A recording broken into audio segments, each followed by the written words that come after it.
Tonight, 5 months since Eli Wood was last seen.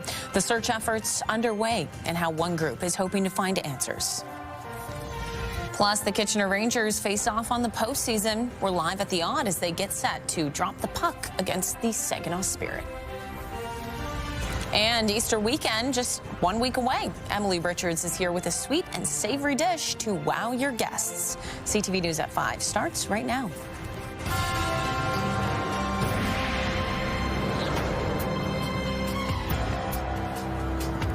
Good afternoon. Thanks for joining us on this Friday. It has been over 5 months since Eli Wood was last seen in Kitchener. The 25-year-old went missing on October 18th.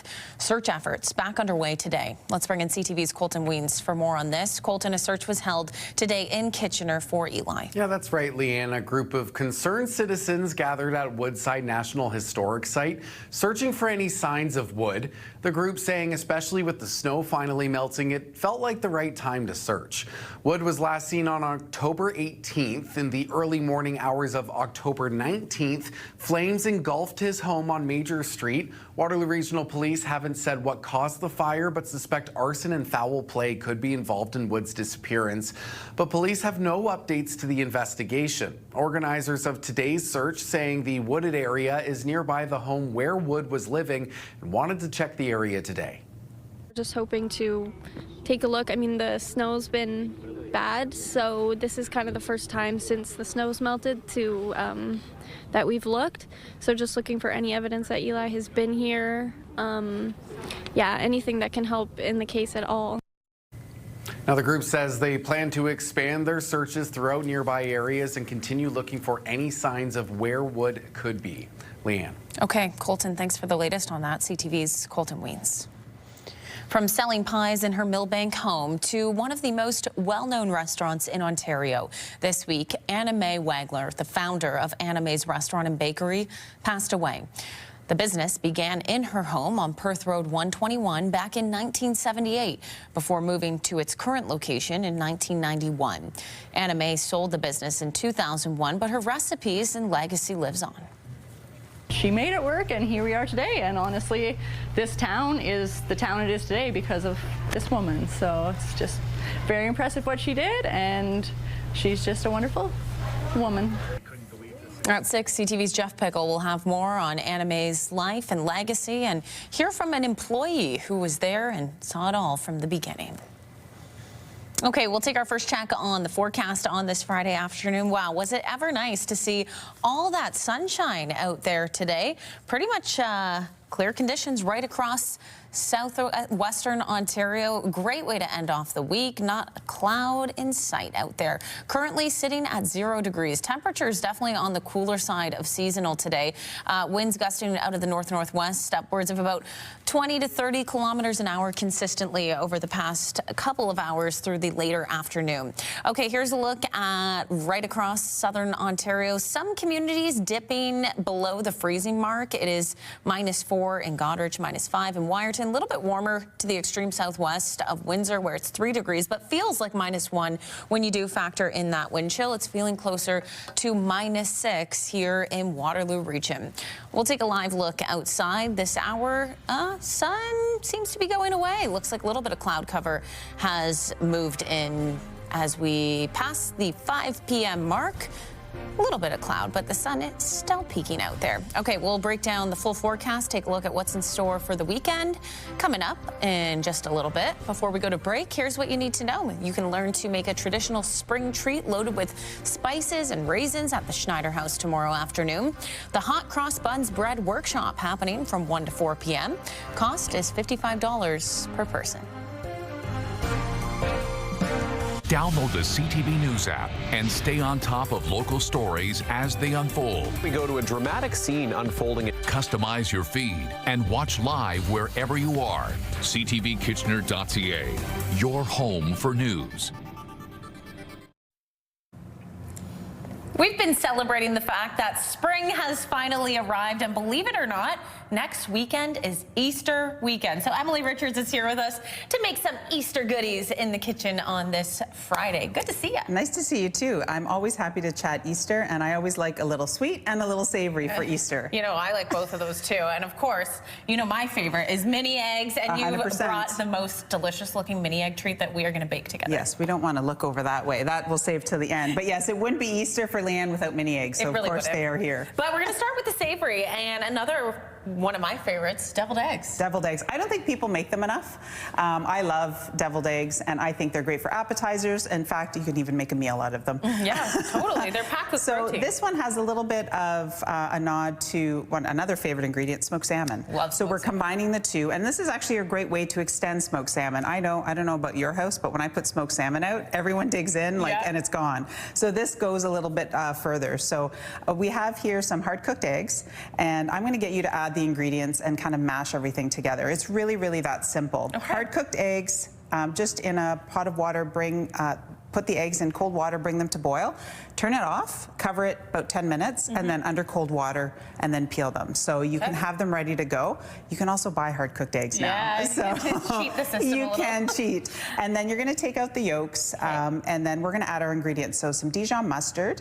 And again, this is something that if you're not a fan of some of these ingredients, you can change them up. I mean, classic deviled eggs are always great too, with a little bit of mayonnaise and paprika, but a little bit of fresh lemon juice and a little bit of fresh dill. And if you don't have fresh dill, you could use a little bit of dry dill weed. That would be perfect as well. Okay. Or parsley or a little bit of basil is nice. Some mayonnaise, and if you want, you could also use Greek yogurt in this, and just a plain Greek yogurt will work well. It gives it a little bit more tang than the mayonnaise. I love capers. Love capers. So I think this is salt? a perfect match. Exactly. So that's going to help season it a little bit. And then our smoked salmon. Now, because this is going in the filling, I chopped it up really fine. But if you have other smoked fish, mackerel, you could definitely use that in here too. You could also change it up and just leave it out if you wanted a vegetarian version with just the eggs and not the smoked salmon. Okay. So this is great because deviled eggs can be made ahead. So if you're getting an invite for Easter, you have a potluck, or you're getting together with family, this covers appetizer, brunch, lunch, so many different things. And you can make the filling and the eggs fully a couple of days ahead and have them in the refrigerator. And I think doing the smoked salmon version kind of takes it up a notch, makes it feel a little bit fancier for special occasion. It does, 100%. And what I also love is that if you make extra, you can go and sneak some in the fridge before you have to go to your family get-together. I like the sounds of that. Okay, I'll put a little bit of filling in one of these. So you can use a spoon to fill them. You can use a piping bag or a little resealable bag and squeeze it out. And then you can find these great little containers at the dollar store, and they're great for traveling with a lid, and then take them to wherever you're going and garnishing them the way you want. So, and it's great to have a mixture. And it looks which beautiful. Is fabulous, for sure. Look at that. Okay, we're also doing sweet. We can't only do savory, and we have to include mini eggs. It's just necessary. So I love these because it's a no bake. We're just doing a little bit of baking on the stove, cooking on the stove. So in here I have butter, sugar, and quick oats. And then we're gonna just finish them off. I'm gonna give you the vanilla, and then some cinnamon goes in here. So we're just gonna add some seasoning.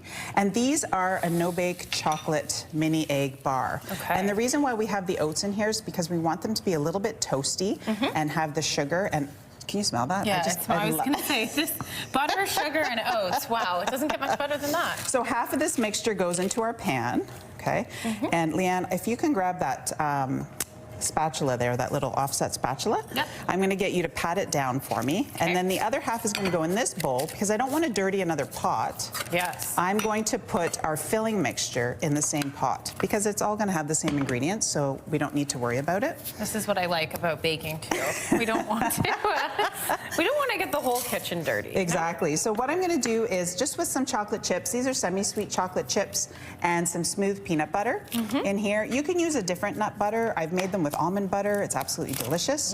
Or you could use a sunflower butter. Any of those types of things will work really, really well. Combo. If you're trying to clean out the ends of the jars. Yeah. So because this pot is already warm, this gets melty quite quickly, and that's perfect. And then the great part, you only have one pot to clean, which is really, really nice. Sometimes we overcomplicate desserts too. I feel like this is something that's easy. You know, we don't have to actually bake it or anything. We can just throw it together. That's right, and all you need is some room in the refrigerator. That's the key here. Okay. So once this is melted, and this is like classic chocolate peanut butter aroma, I'm gonna give you this spatula. Chocolate peanut butter. I'm gonna get you to scrape this out while I hold this. Okay. And then you can just kind of smooth it all out. Okay, and then the great part is that this is where the mini eggs go. This is like a double layer of mini eggs. This is like my dream. So leave me a little bit of that chocolate peanut butter because I'm going to drizzle that on top. So spread that all around. And then, of course, I saw you nibbling on the mini eggs. I But know, I can't help myself. You can take some of those mini eggs and sprinkle them over top. And if you wanted to add other things, like if you wanted to add some pecans or walnuts, you know, you can really dress this up as you want, which is great. I'll take that because I'm going to steal that for after. But you know, you really don't need it because you have the mini eggs. If Leanne asks for one thing at Easter, it's always mini eggs. Always, and I'm always happy always. to bring them because they're so colorful. And I mean, you can use other Easter chocolates as well. So you know what's funny is Tony brought over some mini eggs to my house the other day, and he brought the big bag, and I had to hide it on myself because I have no self-control around these things. I was like, why did you bring the big bag of mini eggs? Because he loves you. I know. That's why. And it's much appreciated, you know?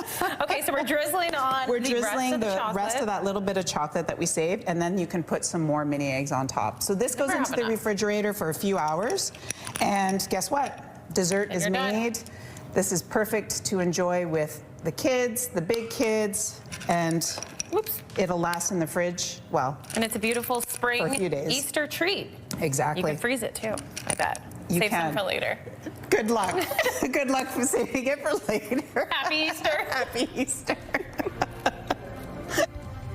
Easter just not complete without mini eggs, you know? Okay, here's what you need to know. If you love crafts, florals, and cocktails, check out the Dried Floral Bouquet Workshop happening Sunday at Arabella Park in Kitchener. The beginner-friendly workshop is designed to feel calm and immersive. It goes from 1 to 3. You can find tickets online.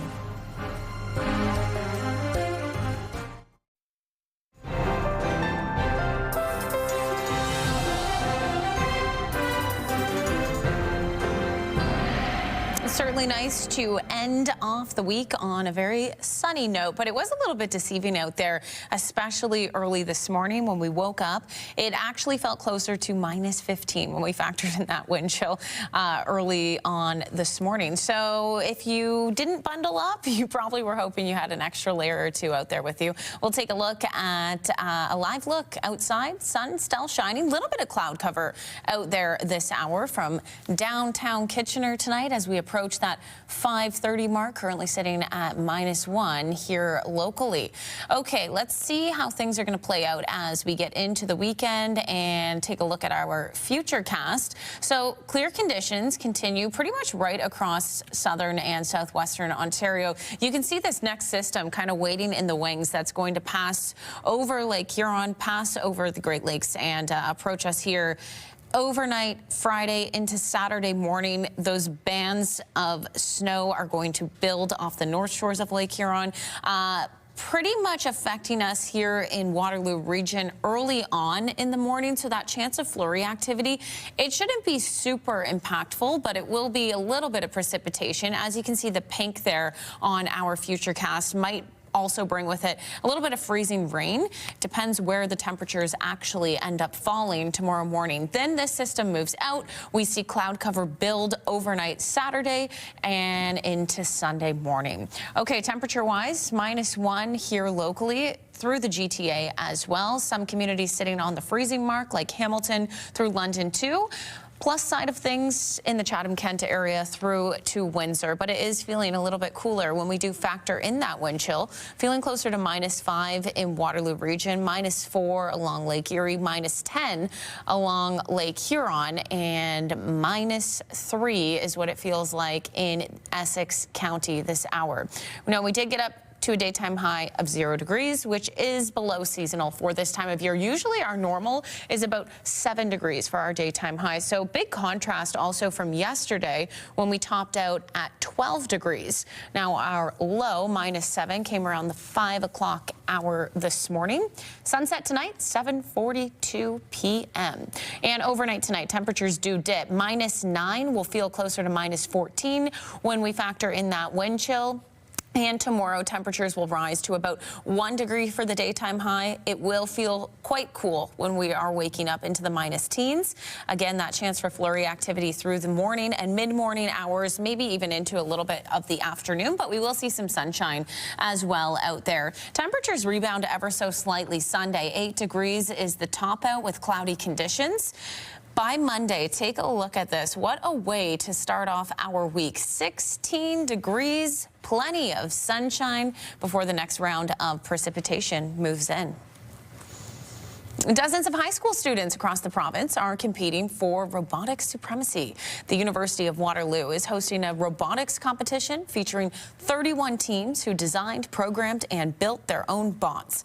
They're being put through their paces in a series of challenges in hopes of securing a ticket to the provincial championships in Niagara later this year. It's exciting to see how robotics and students in STEM can make a difference in the future. It's not just about learning what they're learning on technical skills, but they're actually learning teamwork, communications, problem solving, and those are things that we need in the future. I think one of the most interesting part about robotics is how it can really help people and make a difference within the world. And I really like the idea, especially of prosthetics is what I'm really interested in. The competition continues tomorrow and is open to spectators. Exciting night at the Odd. The Kitchener Rangers open their playoff chase against the Saginaw Spirit. Let's join CTV's Alexandra Hollick, who is live at the Odd. Puck drop not till 7 p.m. Quiet now, but not for long, Alexandra. That's right, Leanne. And actually, you say quiet now, but even as we were walking in before 5 o'clock this evening, fans were already lined up and ready to go. They are very, very excited for Game 1 of Round 1 of the 2026 OHL playoffs. Of course, the Kitchener Rangers are taking on the Saginaw Spirit. Kitchener Rangers finished top of the Western Conference, Midwest Division champions, which gave them the home ice advantage for their playoff run. And of course, they are facing off against the Spirit, which are the 8th-seeded team in the conference, but that doesn't mean they won't be putting up a fight tonight. There's going to be a lot of excitement on the ice and off the ice, especially as the Odd fills up very, very shortly. Again, those fans, they are very, very excited. I keep hearing a lot of good things about Kitchener Rangers fans, and on a personal note, this is my first Kitchener Rangers game, so I know I'm very excited. So, Leanne, we'll check back in at the 6 o'clock once people start filling in and the game gets going. Well, hey, Alexandra, not a bad first game for you to attend. You know, OHL playoffs, Game 1. We know Rangers Nation is going to be out there having a good time. Have fun out there. We'll talk to you later at 6. And still ahead at 5, it is still spring, but the boys of summer are back. The Blue Jays begin their 2026 season tonight against the Athletics. Details just ahead. And here's what you need to know. Celebrate the beauty of spring at the Easter Flower Basket Workshop. Arrange your own seasonal flower basket in Guelph Sunday from 5 to 7:30. Ticket prices vary based on the basket size you'll be making. On ice, skates into Canada Life Place Sunday, May 3rd, and CTV Kitchener has your tickets. Enter now for your chance to see the nation's brightest figure skating stars take center ice this spring. Enter now at ctvkitchener.ca.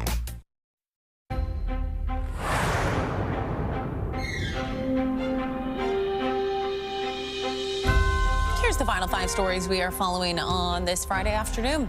New data from Stats Canada shows an increase in tourism spending.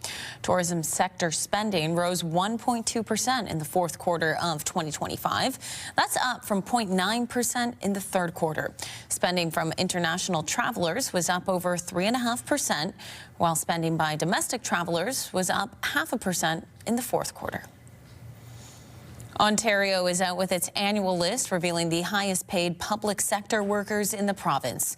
Topping the list once again is the president of Ontario Power Generation, Ken Hartwick, whose salary last year topped $1.9 million. The top 5 were all from OPG. The highest paid hospital executive was University Health Network CEO Kevin Smith at over $900,000. Premier Doug Ford made just shy of $270,000. The so-called Sunshine List includes all public sector employees who earned more than $100,000 last year. Youth from across the country gathered in 6 nations of the Grand River this week to celebrate Indigenous culture. The annual program welcomes 25 Indigenous and 25 non-Indigenous teens to learn about the history and work towards a better future. This is the 4th year that Honoring Indigenous Peoples has hosted the event. And organizers say regardless of where you come from, there is always lots to learn. So we bring them all here. We do a different province each year. So in the first year we did it in Winnipeg, Manitoba, where we learned from the Anishinaabe. And then we did it in BC, where we learned from all kinds of different Coast Salish nations. And then we did it in Nova Scotia with the Mi'kmaq. And now we're doing it here with the Haudenosaunee Confederacy and 6 nations. Coming up tonight at 6, CTV's Karis Mapp will hear from the youth involved in this week's activities. This year marks the 50th anniversary of the opening of the CN Tower, and the Royal Canadian Mint has created a special coin to mark the occasion. The toonie will have the CN Tower on one side and King Charles on the other. The final design has not been revealed, but the Mint says there will be versions with and without color. The one with color will also glow in the dark. The CN Tower toonies will be released ahead of the tower's anniversary in June. Now we know we can kind of match up with any team, and but that also kind of puts a bullseye on our back. And finally for us tonight, the Blue Jays are kicking off their long-awaited season with their home opener tonight against the Athletics. After last year's World Series run, expectations, of course, remain sky high from the organization and fans alike. The team will hand the ball to starting pitcher Kevin Gausman to try to set the tone for the reigning American League champions in front of a sold-out crowd at the Rogers Center. New acquisition Dylan Cease is tabbed to take the mound tomorrow, with Cody Ponce set to pitch early next week. In their 50th season, the Jays will hoist their 2025 American League Championship banner before all the action starts. Crazy to think, and we all know when baseball returns that summer is right around the corner. We'll leave it there. We're back at the top of the hour. Tony Grace has your next local news at 6. Have a good night and a great weekend. Take care.